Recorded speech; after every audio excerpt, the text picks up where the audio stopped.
IPL 2025 reschedule అఫీషియల్గా బయటకు వచ్చేసింది. బట్ ఇది బయటకు వచ్చిన తర్వాత దగ్గర నుండి ఫ్యాన్స్కి ఒకటే ఆందోళన. ఎందుకంటే ఇప్పుడు కొత్త స్కెడ్యూల్ ఫారెన్ ప్లేయర్స్ విషయంలో ఒక పెద్ద హెడేక్ని తీసుకొచ్చింది. సో మనకు ఒరిజినల్గా చూసుకుంటే మే 25వ తేదీ కల్లా టోర్నమెంట్ ఫినిష్ అయిపోతుంది. దీంతో తర్వాత కొన్ని దేశాలకు చెందిన ఫారెన్ ప్లేయర్స్ నేషనల్ కమిట్మెంట్స్ పెట్టుకున్నారు. బట్ ఇప్పుడు చూసుకుంటే ఈ లీగ్ సస్పెన్షన్ కారణంగా మరో 8 డేస్ ఎక్స్టెండ్ అయ్యింది. సో దీంతో కొన్ని ఐపీఎల్ టీమ్స్కి సంబంధించిన ఇంపార్టెంట్ ఫారెన్ ప్లేయర్స్ అవైలబుల్గా ఉంటారు లేరని చెప్పి ఫ్యాన్స్ దిగులు పడుతున్నారు. పర్టికులర్గా ఆర్సీబీ ఫ్యాన్స్కి అయితే ఈ వీక్ ఒక అతిపెద్ద దరిద్రం అని చెప్పుకోవాలి. ఎందుకంటే విరాట్ కోహ్లీ టెస్ట్ రిటైర్మెంట్ ప్రకటించేశాడు. అండ్ రీస్కెడ్యూల్లో చూసుకుంటేనేమో వాళ్ళు ఫస్ట్ అవే మ్యాచ్ కాకుండా హోమ్ మ్యాచ్ ఆడబోతున్నారు. ఇక సరిపోదనేది ఇప్పుడు ప్లేయర్స్ యొక్క అవైలబిలిటీ మీద క్వశ్చన్ మార్క్ ఏర్పడింది. So present RCB team points టేబుల్లో టాప్ 2లో ఉన్నదన్న మాటకు తప్పితే వాళ్ళకైతే సుఖం లేదు, నిద్ర లేదు. ఇన్ఫ్యాక్ట్ వీరికి మాత్రమే కాదు మరికొన్ని ఫ్రాంచైజీల యొక్క ఫారెన్ ప్లేయర్స్ విషయంలో కూడా చాలా డౌట్స్ ఉన్నాయి. సో వీడియోలో అయితే మనం చాలా డీప్గా క్లియర్ కట్గా చూద్దాం. అంటే ఏ ఫారెన్ ప్లేయర్స్ అవైలబుల్గా ఉండొచ్చు అండ్ ఎవరు దూరంగా అవ్వచ్చు. అండ్ ఆల్సో ఇప్పుడు ఐపీఎల్ షెడ్యూల్ మారడం వల్ల ఏ టీంకి ఎక్కువ నష్టం జరగబోతుంది. ఇవన్నీ కూడా క్లియర్గా డిస్కస్ చేసుకుందాం. సో ముందైతే మనం ఫారెన్ ప్లేయర్స్ విషయంలో ఇబ్బంది కలిగించిన కంట్రీస్ గురించి చూద్దాం. అంటే ఏ కంట్రీ ప్లేయర్స్ ఐపీఎల్ ఎక్కువగా ఆడే ఛాన్స్ ఉందో ముందు చూద్దాం. సో ప్రస్తుతానికైతే ఆఫ్ఘనిస్తాన్ మరియు న్యూజిలాండ్ ఈ రెండు జట్ల ప్లేయర్స్ అయితే కంపల్సరీ అవైలబుల్గా ఉండబోతున్నారు. అంటే వాళ్ళకి వేరే నేషనల్ కమిట్మెంట్స్ ఏమీ లేవు. బట్ కొంతమంది న్యూజిలాండ్ ప్లేయర్స్ తమ సొంత దేశానికి వెళ్ళిపోయినట్టు రిపోర్ట్స్ వస్తున్నాయి. బట్ ఎనివే వీళ్ళకైతే ఎలాంటి నేషనల్ కమిట్మెంట్స్ లేవు కాబట్టి 1-2 రోజుల్లో మళ్ళీ తిరిగి వచ్చే అవకాశం ఉంటుంది. అండ్ ఆఫ్ఘనిస్తాన్ ప్లేయర్స్ విషయానికి వస్తే వాళ్ళైతే అసలు ఎక్కడికి వెళ్ళలేనట్టుకుంది. ఈవెన్ శ్రీలంక టీం ప్లేయర్స్ విషయంలో కూడా ఎలాంటి ఇబ్బంది లేదు. ఎందుకంటే వాళ్ళు కూడా ప్రజెంట్ ఎలాంటి నేషనల్ కమిట్మెంట్ కనిపించట్లేదు. సో మోస్ట్లీ ఆఫ్ఘనిస్తాన్, న్యూజిలాండ్ మరియు శ్రీలంక ఈ 3 జట్ల ప్లేయర్స్ ఖచ్చితంగా అందుబాటులో ఉంటారు. ఒకవేళ తమ దేశానికి వెళ్ళిపోయినా సరే వెనక్కి వచ్చేందుకు ఎక్కువ అవకాశాలు ఉంటాయి. అయితే మిగతా కంట్రీస్ విషయానికి వస్తే మాత్రం చాలా మేజర్ సెట్ బ్యాక్స్ కనిపిస్తున్నాయి. ఎస్పెషల్లీ సౌత్ ఆఫ్రికా మరియు ఆస్ట్రేలియా ఈ రెండు జట్ల మధ్య WTC ఫైనల్ జరగబోతుంది. అది కూడా జూన్ 11వ తేదీ నుండి, విచ్ మీన్స్ ఐపీఎల్ అనేది 7 డేస్లో స్టార్ట్ అయిపోతుంది. సో స్మాల్ గ్యాప్లో WTC ఫైనల్కి ప్రిపేర్ అవ్వడం చాలా కష్టం కాబట్టి ఇప్పుడైతే రెండు జట్ల ప్లేయర్స్ విషయంలో చాలా కన్ఫ్యూజన్స్ ఉన్నాయి. ఇన్ఫాక్ట్ కొంతమంది ఆస్ట్రేలియా ప్లేయర్స్ ఆల్రెడీ తమ దేశానికి వెళ్ళిపోయారు అండ్ ఆల్సో రామని చెప్పి సంకేతాలు పంపుతున్నారు. ఇక సౌత్ ఆఫ్రికా ప్లేయర్స్ చూసుకుని వెళ్ళిపోవడానికి ఎక్కువ అవకాశాలు ఉన్నాయి. ఎందుకంటే వాళ్ళు ఫస్ట్ టైం WTC ఫైనల్ ఆడబోతున్నారు. దీంతో వాళ్ళు ఈ ఫైనల్ మ్యాచ్ని చాలా ప్రతిష్టాత్మకంగా తీసుకుంటారు. సో ఇప్పుడు సౌత్ ఆఫ్రికా మరియు ఆస్ట్రేలియా ప్లేయర్స్ డౌట్ఫుల్గా ఉన్నారు. అయితే దీనికంటే మరో సీరియస్ థింగ్ ఏంటంటే ఇంగ్లాండ్ మరియు వెస్టిండీస్ సిరీస్ ఉంది. సో యాక్చువల్గా రెండు జట్లు మే 29 నుండి వన్డే సిరీస్ ఆడబోతున్నారు అండ్ అయినట్టే T20 సిరీస్ కూడా ఉండబోతుంది.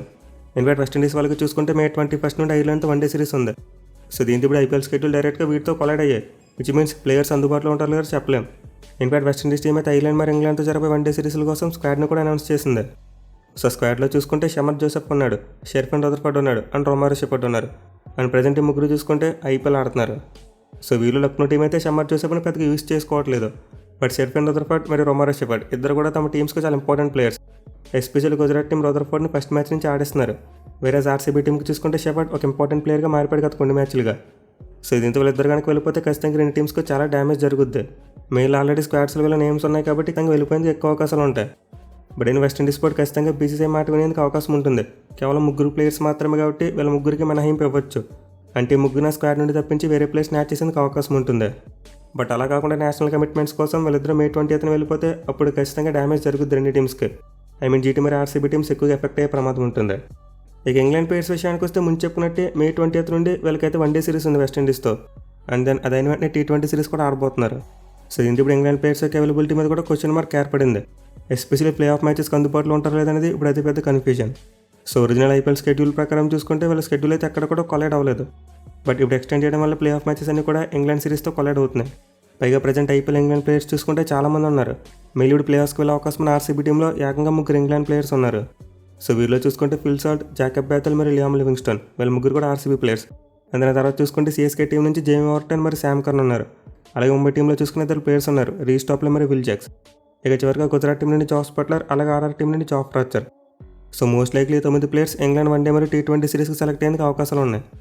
అయితే వీరిలో చూసుకుంటే CSK మరియు ఆర్ఆర్ టీంలకు పెద్దగా సమస్య ఉండకపోవచ్చు. ఎందుకంటే రెండు టీంలు ఆల్రెడీ అఫీషియల్గా ప్లే ఆఫ్ రేస్ నుంచి ఎలిమినేట్ అయిపోయాయి. బట్ ఆర్సీబీ, ఎంఐ మరియు జీటీ ఈ 3 టీంల విషయానికి వస్తే మాత్రం ప్లే ఆఫ్స్కి వెళ్ళాలని కనిపిస్తున్నారు. పర్టికులర్గా ఆర్సీబీ మరియు జీటీ ఇప్పుడు టాప్ 2లో ఉన్నాయి. అండ్ ఈ టీమ్స్కి చెందిన ప్లేయర్స్ చూసుకుంటే వాళ్ళకైతే చాలా అంటే చాలా ఇంపార్టెంట్. ఎస్పెషల్లీ గుజరాత్ టీంకి చూసుకుంటే జాస్ బట్లర్ చాలా అంటే చాలా కీలకమైన ప్లేయర్. అలాగే ఆర్సీబీ టీంకి చూసుకుంటే ఫిల్ సాల్ట్ మరియు జాకబ్ బేథెల్ ఇద్దరు కూడా బాగా పెర్ఫామ్ చేస్తున్నారు. ఈ ముంబై టీంకి చూసుకున్న విల్ జాక్స్ కూడా చాలా మంచిగానే ఆడుతున్నాడు. సో దీంతో ఇంగ్లాండ్ ప్లేయర్స్ కనుక ప్లే ఆఫ్స్కి అవైలబుల్గా లేకపోతే ఖచ్చితంగా ఈ టీమ్స్కి డ్యామేజ్ జరుగుద్ది. మరి ముఖ్యంగా ఆర్సీబీ టీంకి హ్యూజ్ డ్యామేజ్ అయితే జరుగుద్ది. బట్ ఎనివే ఇంగ్లాండ్ వాళ్ళైతే ఇంకా తమ స్క్వాడ్ని అనౌన్స్ చేయలేదు. దీంతో మేబీ ఎక్స్టెండెడ్ షెడ్యూల్ని బేస్ చేసుకుని BCCI ECBని అడగొచ్చు. అంటే ప్లే ఆఫ్స్లో ఆడబోయే ఇంగ్లాండ్ ప్లేయర్స్ని స్క్వాడ్లోకి సెలెక్ట్ చేయదని చెప్పి అడిగే అవకాశం ఉంటుంది. బట్ ఎనివే వాళ్ళ బోర్డుతో పాటు ప్లేయర్స్ నేషనల్ కమిట్మెంట్స్కి ఎక్కువ ప్రయారిటీ ఇస్తే ఖచ్చితంగా వెళ్ళిపోతారు. పైగా ప్రజెంట్ ఇంగ్లాండ్ టీం వన్డే ఫార్మాట్లో చూసుకుంటే చాలా దారుణంగా పెర్ఫామ్ చేస్తుంది. వాళ్ళు రీబిల్డ్ చేసుకోవాల్సిన అవసరం ఉంది. ఇన్ఫాక్ట్ ఈ సిరీస్ నుండి ఇంగ్లాండ్ టీంకి ఒక కొత్త వైట్ బాల్ కెప్టెన్ రాబోతున్నాడు. దీంతో ఫుల్ స్ట్రెంత్ ఆడాలని చూస్తారు. సో మోస్ట్లీ ఇంగ్లాండ్ ప్లేయర్స్ అయితే ప్లే ఆఫ్ మ్యాచెస్కు అవైలబుల్గా ఉండకపోవడానికి ఎక్కువ అవకాశాలు కనిపిస్తున్నాయి. ఇక మిగతా టీమ్స్ విషయానికి వస్తే ఆస్ట్రేలియా గురించి ప్రత్యేకంగా చెప్పనవసరం లేదు. వాళ్ళు ఎక్కువగా కంట్రీకే ప్రిఫరెన్స్ ఇస్తారు. ఇన్ఫాక్ట్ ఈరోజు వాళ్ళు WTC ఫైనల్ స్క్వాడ్ని కూడా అనౌన్స్ చేశారు. అండ్ అందులో చూసుకుంటే ఇప్పుడు 5 ప్లేయర్స్ IPL ఆడుతున్నారు. సో వారిలో ప్యాట్ కమిన్స్, ట్రావిస్ హెడ్ మరియు మిచెల్ స్టార్క్ ఈ ముగ్గురు ఆల్రెడీ ఆస్ట్రేలియా వెళ్ళిపోయారు. అండ్ ఆల్సో జాస్ ఇంగ్లీష్ మరియు జాస్ హెజల్వుడ్ చూసుకున్నా సరే ఇద్దరు కూడా స్క్వాడ్లో ఉన్నారు. దీంతో 5 ప్లేయర్స్ తిరిగి IPLకి వచ్చే అవకాశాలు కనిపించట్లేదు. ఎస్పెషల్లీ ప్యాట్ కమిన్స్ మరియు ట్రావిస్ హెడ్ వీళ్ళిద్దరూ రాకపోవచ్చు. ఎందుకంటే SRH టీం ఆల్రెడీ ఎలిమినేట్ అయిపోయింది. వేరే మిచెల్ స్టార్క్ చూసుకుంటే అతను కూడా రాకపోవడానికి ఎక్కువ అవకాశాలు ఉన్నాయి. ఇన్ఫాక్ట్ వాళ్ళ పర్సనల్ మేనేజర్ నేను ఒక అప్డేట్ కూడా ఇచ్చాడు, మా ఊడు రాకపోవచ్చు అని చెప్పి. ఇక జాస్ ఇంగ్లీష్ చూసుకొని అవైలబుల్గా ఉండకపోవడానికి ఎక్కువ అవకాశాలు కనిపిస్తున్నాయి. బట్ క్రికెట్ ఆస్ట్రేలియా ప్లేయర్స్కి అయితే స్వేచ్ఛను ఇచ్చింది. అంటే ప్లేయర్స్ని ఫోర్స్ చేయకుండా మీరు కావాలనుకుంటే వెళ్ళి IPL ఆడొచ్చు అనే ఆప్షన్ ఇచ్చారు. సో నేపథ్యంలో చూసుకుంటే PBKS టీంకి జాస్ ఇంగ్లీష్ ఇంపార్టెంట్ కాబట్టి అతనైతే వెనక్కి వచ్చేందుకు అవకాశం ఉంటుంది. అయితే జాస్ హెజల్వుడ్ విషయంలో చూసుకుంటే మాత్రం డిఫరెన్స్ ఉన్నారు. అతను మోస్ట్ లైక్లీ ఆడకపోవచ్చు. ఎందుకంటే అతనికి ఇంజరీ ప్రాబ్లం ఉంది, అది కూడా షోల్డర్ ఇంజరీ. దీంతో WTC ఫైనల్ని దృష్టిలో పెట్టుకుని రిస్క్ చేసే ప్రయత్నం చేయకపోవచ్చు. పైగా రీసెంట్గా అతను చాలా ఇంజరీస్ నుంచి కంబ్యాక్ ఇచ్చాడు. సో జాస్ హెజల్వుడ్ అయితే 99% IPL 2025 నుండి రూల్ అవుట్ అయిపోయినట్టే. దీంతో RCB టీం ఇంక ఈ సీజన్లో అతను మర్చిపోవచ్చు. కానీ మిగతా 4 ఆస్ట్రేలియా ప్లేయర్స్ విషయంలో మాత్రం బోర్డు అయితే ఫ్రీ హ్యాండ్ ఇచ్చింది. అంటే మీకు ఆడాలనిపిస్తే వెళ్ళి IPL ఆడండి, ఇతరులు మేనేజ్ చేసుకుంటామని చెప్పారు. ఈవెన్ IPL ఫ్రాంచైజెస్ అన్ని కూడా డిసిషన్ ప్లేయర్స్కి వదిలేసినట్టు రిపోర్ట్స్ వస్తున్నాయి. అంటే ఫారెన్ ప్లేయర్స్ను మీకు ఇష్టమైతే వెనకరండి లేకపోతే వద్దన్నట్టు ఇండికేషన్ ఇచ్చారు.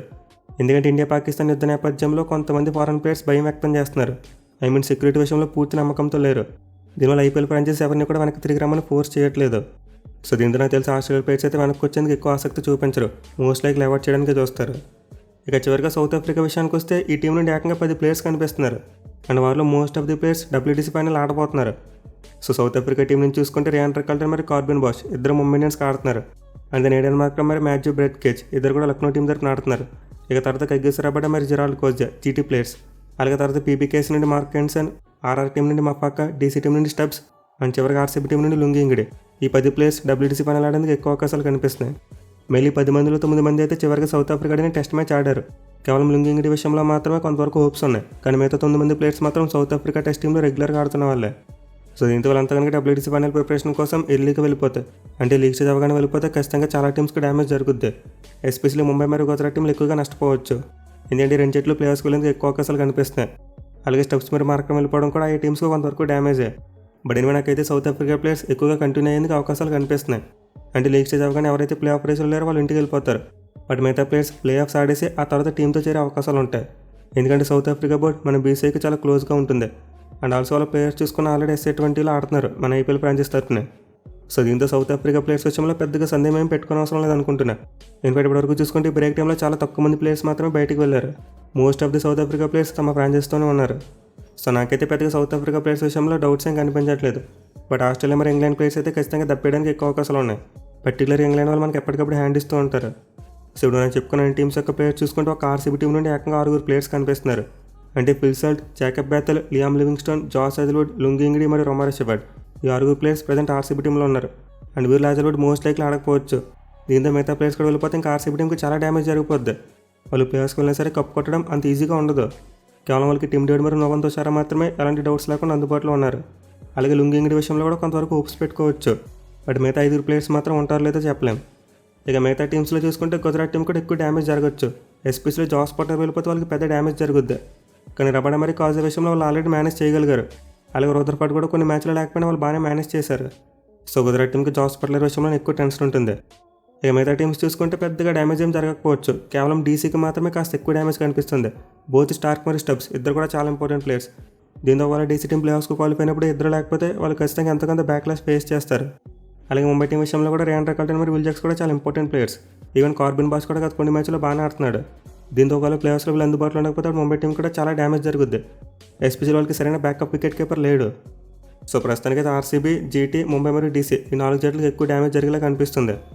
ఈవెన్ ద PBKS టీంకి జాస్ ఇంగ్లీష్ వెళ్ళిపోయినా సరే పెద్దగా సమస్య ఉండదు. ఎందుకంటే వాళ్ళకి మంచి బ్యాకప్ కీపర్ ఉన్నాడు ప్రభ్సిమ్రన్ సింగ్ రూపంలో. అయితే మార్క్ హెన్సన్ విషయంలో చూసుకుంటే మాత్రం అతను వెళ్ళిపోతే ఖచ్చితంగా తనని మిస్ అవుతారు. బట్ ముందు చెప్పినట్టు సౌత్ ఆఫ్రికా ప్లేయర్స్ విషయంలో మనం కొంతవరకు నమ్మకం పెట్టుకోవచ్చు. ఇన్ఫాక్ట్ ఆల్రెడీ మార్క్ హెన్సన్ తిరిగి టీంతో చేరొచ్చని చెప్పి చాలా రిపోర్ట్స్ వస్తున్నాయి. సో పంజాబ్ టీం అయితే మరీ అంత పెద్ద రిస్క్లు అయితే నాకు కనిపించట్లేదు. ఈవెన్ వాళ్ళ ప్లేయర్స్ మిస్ అయినా మంచి రీప్లేస్మెంట్ ప్లేయర్స్ ఉన్నారు. ఇక మిగతా టీమ్స్లో ఎస్ఆర్హెచ్, సిఎస్కే మరి ఆర్ఆర్ ఆల్రెడీ ఎలిమినేట్ అయిపోయారు అండ్ లక్నో టీం చూసుకున్న మోస్ట్ లైక్లీ క్వాలిఫై కాకపోవచ్చు. అయితే ఎస్ఆర్హెచ్ టీంకి మాత్రం ప్యాట్ కమిన్స్ రాకపోతే క్యాప్టెన్స్ ఎవరు చేస్తారనేది ఒక క్వశ్చన్ మార్క్లో తయారవుతుంది. సో ప్రస్తుతానికి అయితే ఎస్ఆర్హెచ్ టీంకి ఒక డెసిగ్నేటెడ్ వైస్ కెప్టెన్ లేడు.